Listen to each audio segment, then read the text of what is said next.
Adishakti films.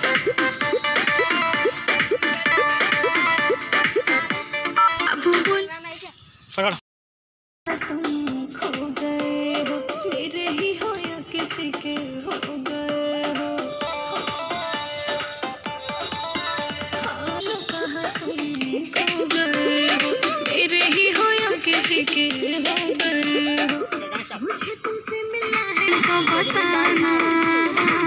बाबू कहाँ हो? तुम्हारा बाबू व्यस्त है, महादेव की भक्ति में मस्त है। अच्छा। और सावन सुनो तुम नजर नहीं आना, तेरा बाबू हो चुका दीवाना।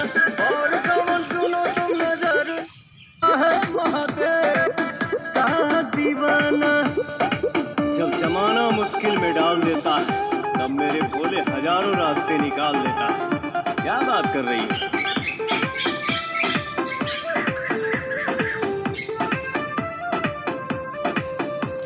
खोल के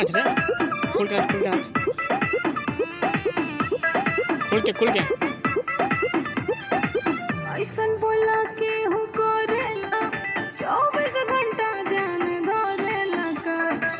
हम हो त पूजी महादेव के बाबू, इतना भक्ति में के हो रोवेला का।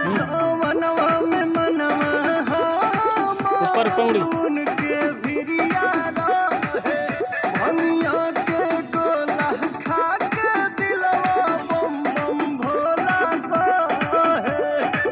इतना सताते हो तुमको बहाना, बाबू मिलो ना यार।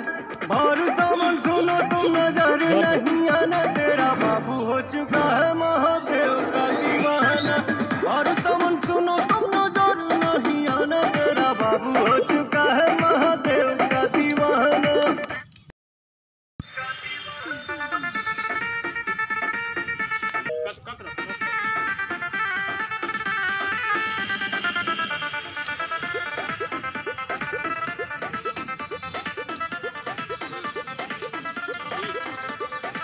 मिले के मन बड़ी करता हो, धीरज न दिल धन धरता हो। कतले दिल भर दिखला सुरतिया, तोहरा तो पवन राजा रहता हो। मोह माया के नगर ही दूर रही, उछला पतिया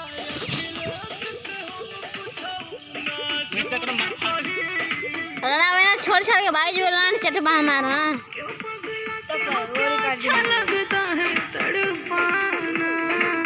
बाबू रांची भेजोगे क्या? और सावन सुनो तुम नजर नहीं आना, तेरा बाबू सावन सुनो तुम नजर